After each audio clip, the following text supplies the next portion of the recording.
Quero convidar você a abrir a sua Bíblia.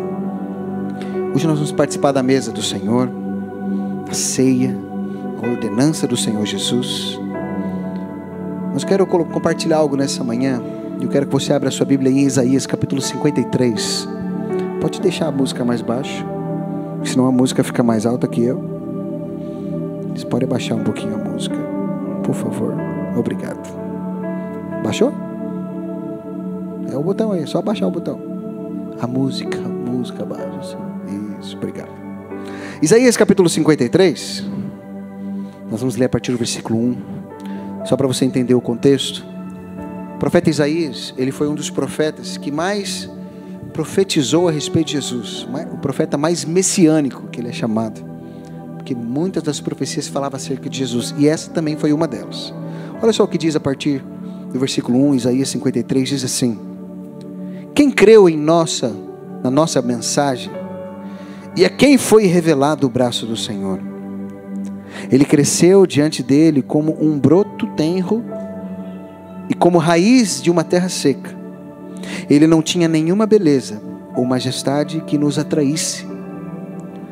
Nada havia na sua aparência para que o desejássemos. Falando que Jesus era meio feinho. Não é aquele Jesus que aparece nas imagens aí de olhos claros. Versículo 3. Foi desprezado e rejeitado pelos homens, um homem de dores e experimentado no sofrimento, como alguém de quem os homens escondem o rosto. Foi desprezado e não o tínhamos em estima. Certamente ele tomou sobre si as nossas enfermidades e sobre si levou as nossas doenças. Contudo, nós o considerávamos castigado por Deus, atingido por Deus e afligido. Ele, porém, foi transpassado por causa das nossas transgressões e esmagado por causa das nossas iniquidades. O castigo que nos trouxe a paz, repita assim comigo, a paz, estava sobre ele, e pelas suas feridas fomos curados. Baixe sua cabeça, feche os teus olhos. Jesus, obrigado pela tua presença aqui.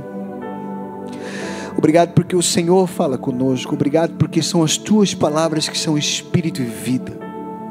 Livra-nos, Senhor, de qualquer especulação humana e natural. E, Senhor Jesus, fala conosco. Porque as suas palavras nos lavam, as tuas palavras nos transformam, as tuas palavras nos dão vida. E alimentam o nosso espírito e aumenta a nossa fé. Dê liberdade em nós nessa manhã. Em nome de Jesus. Amém. Eu quero falar nesta manhã sobre o Evangelho da Paz. Aqui o profeta Isaías, ele falando a respeito de Jesus, o homem de dor, o homem de sofrimento. Mas aí no versículo 5, depois ele fala tudo aquilo que o Senhor Jesus sofreu. E quem já assistiu aí o filme Paixão de Cristo? Se você nunca assistiu, eu te encorajo você a assistir. Revela um pouco de como foi o sofrimento de Jesus. Isso, olha para cá. É só o Theo, gente. Olha para cá. Aquele filme revela um pouco de como foi o sofrimento de Jesus. Mas ali no versículo 5, o profeta Isaías, ele diz ali na segunda parte: o castigo que nos trouxe a paz. Deixa eu te falar, a morte de Jesus foi para nos trazer muitas coisas. Salvação para a nossa vida, para nos trazer perdão dos nossos pecados, para nos trazer justificação, sabe, para abrir o caminho para o Senhor. Sim ou não? Sim. Mas uma das coisas que esse texto fala, que dos sofrimentos de Jesus, ele diz o castigo que nos trouxe a paz. Essa palavra paz, usada aqui nesse texto, se você for pesquisar, a palavra original é uma palavra que os judeus usam muito até hoje, que é Shalom. Eles usam, só que foi traduzida como paz, porque paz para nós é uma coisa muito mais minimalista, sim ou não? Só que a palavra Shalom, se você for pesquisar o significado dela, ela é muito mais do que paz. Ela é uma paz que abrange tudo. É uma paz, eu peguei até aqui só para você entender o significado. Significa completo, na saúde, no bem-estar, na paz, na totalidade, na segurança, bem-estar, saúde, prosperidade, paz, sossego, tranquilidade, contentamento, paz em amizade, referindo-se às relações humanas, paz com Deus, especialmente no relacionamento proveniente da aliança. Você vê que não é só uma paz, é uma paz que abrange tudo. Shalom. E o castigo de Jesus, entre muitas das coisas que Ele nos proporcionou, sabe, hoje nós vamos participar da mesa, que Ele nos perdoou, nos lavou, nos salvou, mas também o seu sofrimento foi para nos trazer paz. Vou te fazer uma pergunta, você é uma pessoa que vive em paz? Deixa eu te falar uma coisa, essa paz, ela envolve pelo menos 3 paz. A primeira é a paz consigo mesmo. O Evangelho de Jesus tem que te trazer uma paz consigo mesmo. A segunda paz é a paz com seu irmão. E a terceira paz é a paz com Deus. Porque uma pessoa que ela não tem Jesus, ela não tem paz com Deus. Aliás, o mundo aí fora, sabe por que uma pessoa que não tem Jesus tem medo de morrer? Porque ela não tem paz com Deus. Ela tem medo. Para o cristão, assim como o apóstolo Paulo, viver é Cristo, morrer é lucro. Eu tive agora, fui ao Brasil, na conferência. O voo leva 10 horas. Das 10 horas, pelo menos 5 horas foi chacoalhando em turbulência. Sem brincadeira. Nunca tinha visto um voo tão turbulento. Tanto que eles tiveram que servir o jantar com turbulência e tudo. Era assim o copo, assim. Ao ponto que estava comendo e continuava chacoalhando. Parecia que a comida queria voltar, queria vomitar. Misericórdia, horrível. Medo de cair? Não, porque viver é Cristo, morrer é lucro. Olha, cai, morre rápido. Pum! Sem problema nenhum. Porque para o cristão, morte não é um problema. Aliás, morte é ser promovido, aleluia. Ruim é para quem fica, né? Os filhos, a esposa. Mas para quem vai é uma benção. Foi o que o apóstolo Paulo entendeu. Viver é Cristo e morrer é lucro. Porque ele está em paz com Deus. Ele sabe exatamente onde é que vai estar. Então a paz que o Senhor nos conquistou é para isso, para termos paz uns com os outros, paz conosco mesmo e paz com Deus. Não precisamos ter medo de Deus, mas como a gente canta aquela música, né? Eu não sou mais escravo do medo, eu sou filho de Deus. Que por mais que a gente erra, o castigo que nos traz a paz, nós podemos entrar diante da presença de Deus sem medo de falar: Pai, pisei na bola, me perdoa. Meu Pai, Ele vai perdoar porque Ele nos ama, porque Ele é bom, e Ele vai dizer: vai, não peques mais, filho. E podemos estar em paz. Amém? Aleluia. Pergunta para a pessoa que está ao seu lado: e você vive em paz? Agora, existem alguns ladrões da nossa paz. Deixa eu te fazer uma pergunta: tem alguém que rouba a sua paz? Pode ser que você pense assim: está aqui do meu lado. Geralmente quem rouba a nossa paz é os que estão mais próximos. Sim ou não? Conta-se a história. O pastor Cláudio Arte, ele fala muito sobre isso, que quando... Claro que é uma brincadeira, né? Quando Deus foi falar para Jesus vir para a terra, Jesus falou: não, Pai, pode deixar que eu vou. Vou sofrer, vou morrer, vou ser castigado, padecido, tudo isso. Mas casar não. Mas deixa eu te dizer uma coisa. A paz que o Senhor Jesus conquistou para nós não tem a ver com a paz do mundo. Porque quando a gente pensa em paz do mundo, o que você pensa? Numa ilha, naquele hotel com aquelas piscinas de borda infinita, o mar tranquilo, igual lá de Pombinho, né? Aquele mar assim paradinho, aí você deitado numa rede, na sombra, bebendo uma água de coco e ó, só ouvindo o vento, os passarinhos. Ai, que paz. Essa é a ideia de paz do mundo, sim ou não? Não que isso seja ruim, isso não é ruim, isso é muito bom. Na verdade, você poder ficar ali. Mas o padrão de paz de Deus é diferente. Eu quero te mostrar isso. Abra ali a sua Bíblia, em João, no capítulo 14. Nós vamos ler aqui João capítulo 14, a partir do versículo 15. Onde o Senhor Jesus, Ele falando com os discípulos, Olha só o que ele falou. João capítulo 14, a partir do versículo 15, ele diz: se vocês me amam, obedecerão aos meus mandamentos. Eu pedirei ao Pai e Ele dará a vocês outro conselheiro, que esteja com vocês para sempre, o Espírito da verdade. O mundo não pode recebê-lo porque não o vê nem o conhece. Vocês, porém, o conhecem, pois Ele vive com vocês e estará em vocês. Não os deixarei órfãos, voltarei para vocês. Dentro de pouco tempo, o mundo não me verá mais. Vocês, porém, me verão, porque eu vivo, vocês também viverão. Naquele dia, compreenderão que eu estou no meu Pai, que vocês estão em mim e que eu estou em vocês. Quem tem os meus mandamentos e lhes obedece, é o que me ama. Aquele que me ama será amado por meu Pai, e eu também o amarei e me revelarei a ele. Então Judas, não o Iscariotes, o Judas Tadeu, disse: Senhor, mas por que te revelarás a nós e não ao mundo?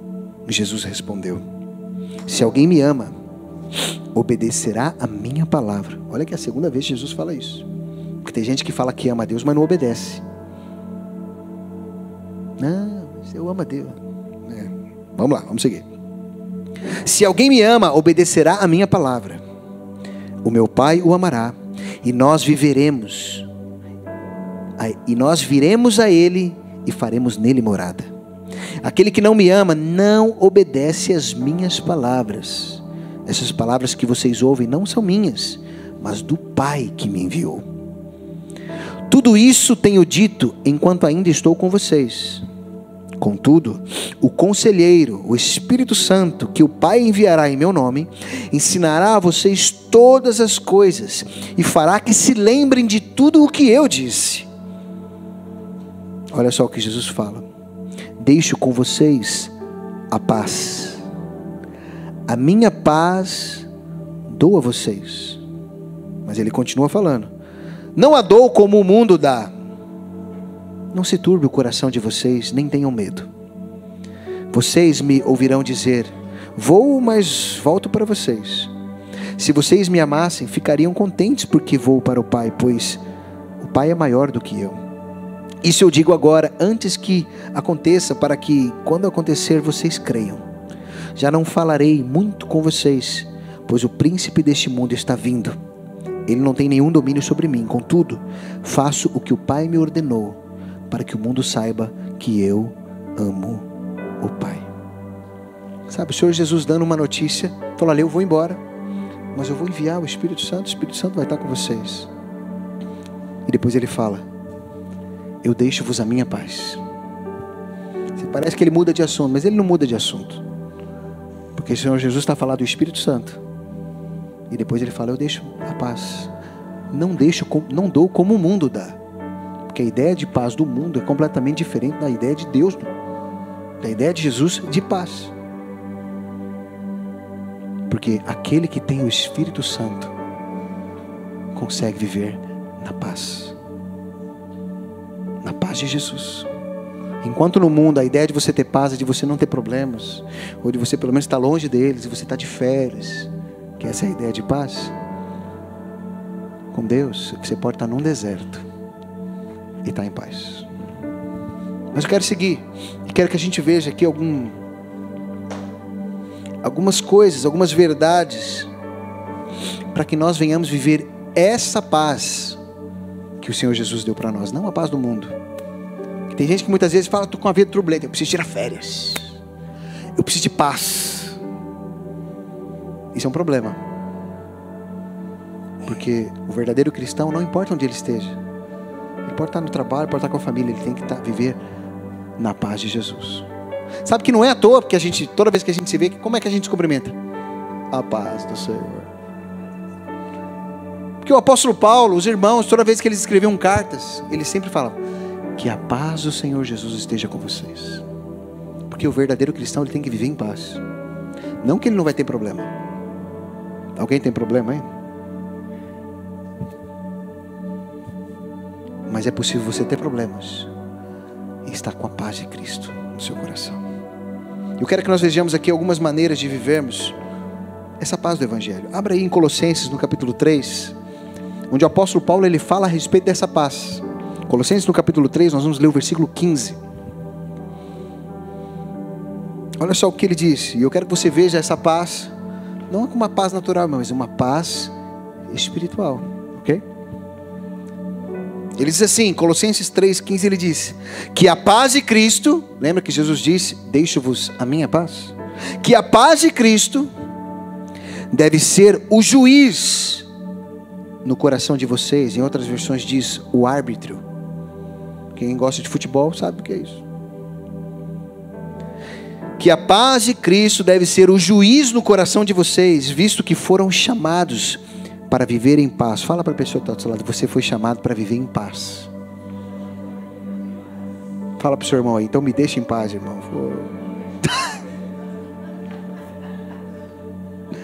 Fomos chamados para viver em paz, como membros de um só corpo, e sejam agradecidos. Sabe o que é a paz ser o árbitro? É as suas decisões serem baseadas na paz de Cristo. Às vezes nós temos que tomar decisões, sim ou não? Você já tomou decisões difíceis? E uma das formas de a gente tomar decisões é, claro, estarmos firmados na palavra. E outra é o que o apóstolo Paulo fala, que a paz seja o árbitro. Porque às vezes, se você olhar os olhos naturais, pode parecer loucura, mas no espírito você está em paz em tomar aquela decisão. Eu lembro que nós tomamos a decisão de vir para cá, para Portugal. Naturalmente falando, era coisa de doido. Você deixar uma casa própria para vir pagar aluguel, deixar um carro lá novo para vir andar a pé. Naturalmente falando, mas nós estamos em paz, porque a paz é o árbitro. Por isso nós como cristãos, escute isso, nunca tome uma decisão se não houver paz, porque a paz é o árbitro, a paz é o juiz. Eu não estou em paz, então não faça. Porque se você não está em paz na hora de tomar a decisão, imagina depois. Na hora de escolher alguém para casar, se não estiver em paz, se os pais não estiverem em paz. Eu me lembro quando eu fui para casar com a Diane, eu fui falar com meu pai e com a minha mãe. Eu estou pensando em casar, tal. O que você acha? Meu pai, meu jeito dele, você que sabe. Tipo, você que vai casar, né? Mas é importante que os pais, eu falei, não, é importante que você tenha paz, porque se algo te incomoda, eu não vou casar. Porque a paz é o árbitro. E os filhos muitas vezes precisam entender isso. Porque às vezes tem pretendente ou pretendenta, que o pai olha, ou a mãe vê, rapaz, não estou sentindo paz. Pula fora. Porque a paz tem que ser o árbitro. Quantos estão entendendo? Aleluia. Segunda coisa que para que nós venhamos viver, a primeira delas é a paz deve ser o árbitro. A segunda dela, abra ali em Filipenses, no capítulo 4, nós vamos ler o versículo 7.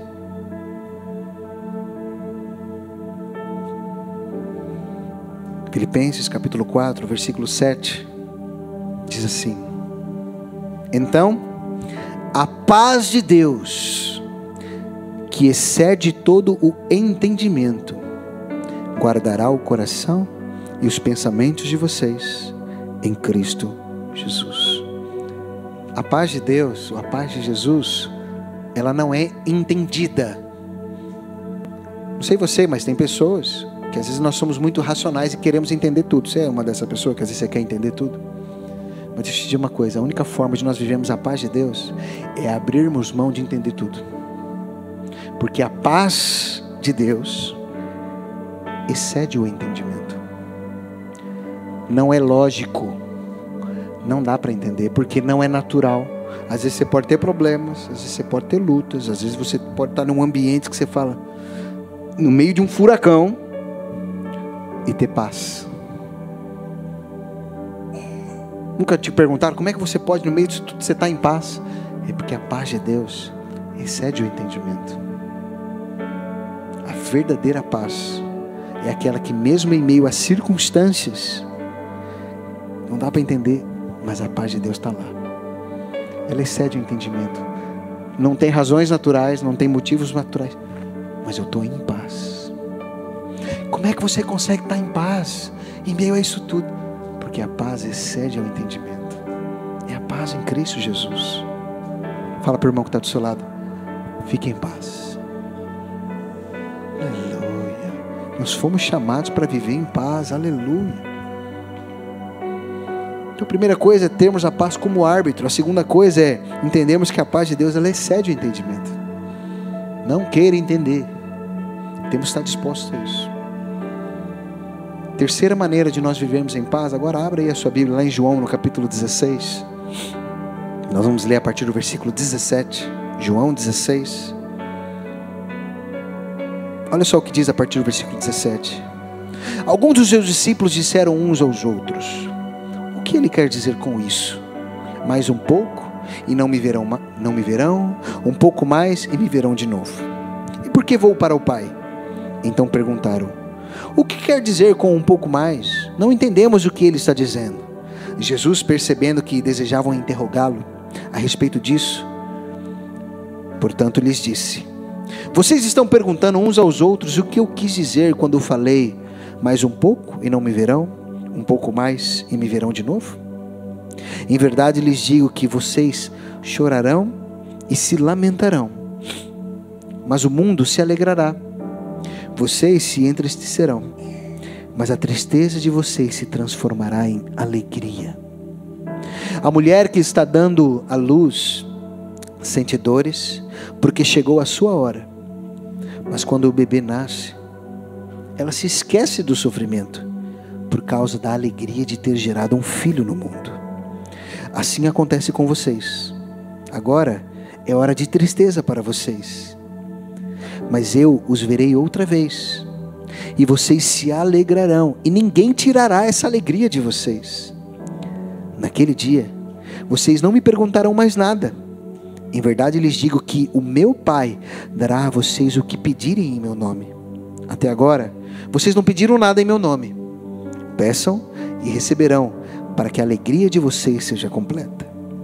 Embora eu tenha falado por meio de figuras, mas vem a hora em que deixarei de usar esse tipo de linguagem e falarei abertamente a respeito do meu Pai. Nesse dia, vocês pedirão em meu nome.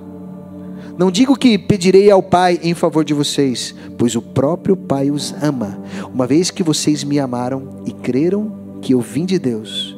Eu vim do Pai e entrei no mundo. Agora deixo o mundo e volto para o Pai. Então os discípulos de Jesus disseram: agora estás falando claramente, não por figuras. Agora podemos perceber que sabes todas as coisas. Nem sequer precisas que te façam perguntas. Por isso cremos que vieste de Deus. Jesus respondeu: agora vocês creem? Aproxima-se a hora e já chegou, quando vocês serão espalhados, cada um para a sua casa. Vocês me deixarão sozinho. Eu, porém, não estou sozinho, pois meu Pai está comigo. Eu disse isso para que em mim vocês tenham paz. Neste mundo vocês terão aflições. Contudo, tenham coragem. Eu venci o mundo. Olha para cá. Jesus falando para os discípulos, avisando: olha, eu vou ir para o Pai, mas eu vou voltar. Jesus estava falando aqui de um período que ele ainda não voltou, mas ele vai voltar, amém? E Jesus estava dizendo: olha, eu estou dizendo isso para que vocês tenham paz. E na vida do cristão, ele deve viver nessa paz, com essa palavra de Jesus. Ei, ele foi, mas ele vai voltar. É como se Jesus, eu estou dizendo isso para que vocês tenham paz. Engraçado que depois ele fala: no mundo vocês vão ter aflição. Você tem aflição aí? Mas é possível, mesmo tendo aflição, estar em paz. Porque essa aflição, essa vida aqui, ela é tão pequena comparada com a eternidade que nós vamos viver com Cristo. John Bevere, ele fala que tudo aquilo que nós dividimos pelo infinito dá zero. E a nossa vida com Cristo vai ser infinita, amém? Eu não sei quem é bom de matemática aí, mas se você pegar os 70, 80 ou 90 anos que você vai viver aqui, se você dividir pelo infinito, vai dar zero. Isso mostra que a nossa vida aqui, ela é tão pequenininha, comparada com a eternidade que nós vamos viver com Cristo. Que quando nós olhamos para a eternidade, quando nós olhamos para aquilo que nós vamos viver de eterno, a gente pode ficar em paz. Olha, eu tenho essa aflição aqui, mas é esse momento. Eu fico em paz porque a minha eternidade é com Cristo. Ele foi, mas Ele vai voltar para me buscar. Isso não te dá paz, não? Geralmente a maioria das pessoas que não conseguem viver em paz é porque elas estão olhando para o momento, para aquele momento agora. Estão olhando só para aquele momento da aflição, aquele momento da luta. E Jesus estava falando: ei, vocês vão ter sim aflição, mas vocês vão ter alegria lá na frente. E Ele disse: eu estou a avisar isso para que vocês tenham paz. A nossa paz não se baseia nas aflições que passamos agora. A nossa paz se baseia numa eternidade que nós vamos viver com Cristo. Você entende isso? Jesus estava mostrando para os discípulos: ei, vai ter um momento em que vocês vão se entristecer. E o mundo vai se alegrar quando Jesus foi morto. Mas vai chegar o tempo em que eu vou voltar. E vocês vão se alegrar. E essa alegria ninguém vai tirar de vocês. Você percebe que essa esperança é que traz paz? O que deve mover e conduzir a paz do nosso coração não é o momento agora. Às vezes a aflição, você pode estar passando por uma luta agora, uma aflição, uma necessidade de falar: ok, eu vou procurar resolver isso aqui, mas não pode ser isso que tira a minha paz, porque eu tenho uma eternidade para viver com Cristo. Que aliás, a Bíblia diz que o reino de Deus, ele é composto de paz, alegria e justiça. E Ele é eterno, você entende isso? Por isso nós fomos chamados para viver em paz. Tem pessoas que querem às vezes tirar a nossa paz, é verdade. Mas quando nós nos firmamos em Cristo, mesmo que haja circunstâncias extremas e adversas, é possível nós vivemos em paz. Eu quero te contar uma história que eu fiquei sabendo essa semana, por acaso.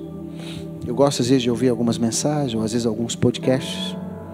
E eu fiquei sabendo de uma história, não sei quantos conhecem essa história, de um piloto de avião brasileiro, do Amazonas.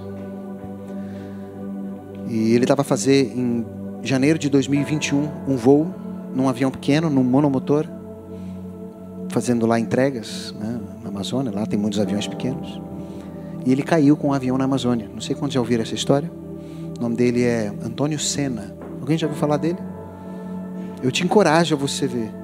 Inclusive ele lançou um livro a respeito, contando toda a história dele. Mas o título do livro é 36 dias. Ele ficou 36 dias em mata fechada na Amazônia. Mas o que me chamou a atenção foi o título do livro, 36 dias. A saga do piloto de avião que caiu na Amazônia e teve um reencontro com Deus. Eu falei: opa, que é isso aqui? Eu fui ver a história dele.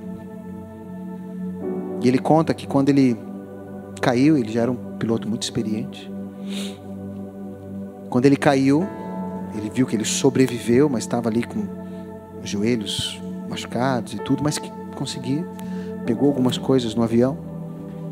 Por ele ser experiente, ele sabia, não, o sistema lá, eles têm um protocolo de que entre 5 e 8 dias eles fazem as buscas para poder encontrar a pessoa, o sobrevivente, o avião. Ele falou: então eu tenho que dar um jeito de sobreviver aqui pelo menos esses 5 dias para eles me encontrarem. E até aí já era complicado, né? Porque estava na Amazônia, mata fechada, lá é muito úmido, chove todos os dias. E ele deu um jeito de sobreviver lá os 5 dias. Ele pegou alguns pães no avião, pegou ali umas latas de refrigerante. E ele conta que ele foi se rascando. Todos os dias ele fazia ali um abrigo para ele. Diz que no 5º dia ele ouviu um barulho do avião fazendo busca. Tentou ir para algum lugar ali para tentar fazer sinal, e ele ouviu, e o avião passou por cima dele, não viu ele. E o avião começou a passar indo e voltando, e cada vez mais longe. Ele falou que nessa hora ele percebeu: eles não vão continuar a busca, porque quando eles passam no lugar, eles não passam mais depois. Ele Ele falou que nessa hora veio o desespero dele. Ele falou que o que aconteceu com ele, não existe nenhuma palavra em português que expressa, mas é a desesperança. Tem a palavra em inglês que é não sei o que, hope, não sei o que, hope. Tem uma palavra em inglês aí, sem esperança. Ele falou que nessa hora ele ficou tão sem esperança que ele gravou um vídeo de despedida para a família. Esse vídeo tem na internet. E o desejo dele, ele fala, era que aparecesse uma onça e matasse ele. Só que aí ele falou que chegou um momento que ele gravou o vídeo, começou a pensar na família. Ele falou, não, eu tenho que dar um jeito. E nessa hora, depois de 5 dias, foi a primeira oração que ele fez. E ele disse que a oração dele foi assim: Deus, ele até fala, está na hora de lavar a roupa suja. Ele, Deus, eu sei que eu já criei em você, mas em algum momento da minha vida eu deixei de acreditar. Ele falou, mas agora eu estou precisando acreditar. Ele estava sem esperança. Ele conta que ele fez essa oração sincera. Ele falou, foi a primeira vez que eu fiz uma oração sincera diante de Deus, porque era o único jeito. Eu não tinha mais esperança. Ele falou que da onde ele estava, a cidade mais próxima dava mais de 200 quilômetros. Ele não tinha saída. Ele pegou 8 pães, umas 5 latas de refrigerante, tinha 2 canivetes, uma corda, uma mochila. Mas ele conta, e o que me chamou muita atenção, disse que ele fez essa oração sincera. Ele falou, eu não sei te explicar, mas me veio uma paz que tudo à minha volta eu vi de uma forma completamente diferente. Ele falou, aqueles 5 dias para mim foi um tormento, mas depois ele ainda ficou outros 31 dias na selva. Ele falou, e esses outros 31 dias, não que eu não tive luta, mas eu sabia que Deus estava comigo. E às vezes que eu tinha vontade de desistir, eu orava e a paz enchia de novo meu coração. E eu prosseguia. E ele caminhou vários quilômetros até lá encontrar um lugar de plantação, onde encontrou pessoas. Ele ouviu uma serra elétrica e foi resgatado. Mas tudo para que ele encontrasse paz. Deus não faz cair avião, mas Deus cria circunstâncias para que nós encontremos a paz nele. Muitas vezes nós achamos que a paz vai ser na força do nosso braço, vai ser nas nossas habilidades, no nosso conhecimento. Só que a paz de Deus, ela excede qualquer entendimento. Às vezes Deus, ele sim permite lutas na nossa vida, e se for o caso, permite até que o nosso avião caia, para que nós encontremos paz nele. Esse rapaz se reencontrou com Deus. Ele falou que ele sentiu Deus. Ele falou que ele ouviu a voz de Deus. Sabe, nós precisamos encontrar a paz no Senhor, mesmo em meio às circunstâncias. Não precisamos esperar que Deus derrube o nosso avião para isso, nem que quebre o nosso carro, nem que a gente perca a nossa casa. Nós precisamos estar mergulhados no Senhor e desfrutarmos da paz do Senhor, que excede o entendimento, que excede as circunstâncias. Você entende isso? É possível que você esteja no meio de uma selva, sem nada, sem esperança, sem saída, e ainda assim encontrar paz em Deus. Porque enquanto muitas vezes nós olhamos para essa vida pequena, Deus olha para uma eternidade, e isso é o que nos traz paz. Eu queria que você ficasse de pé no seu lugar nessa hora.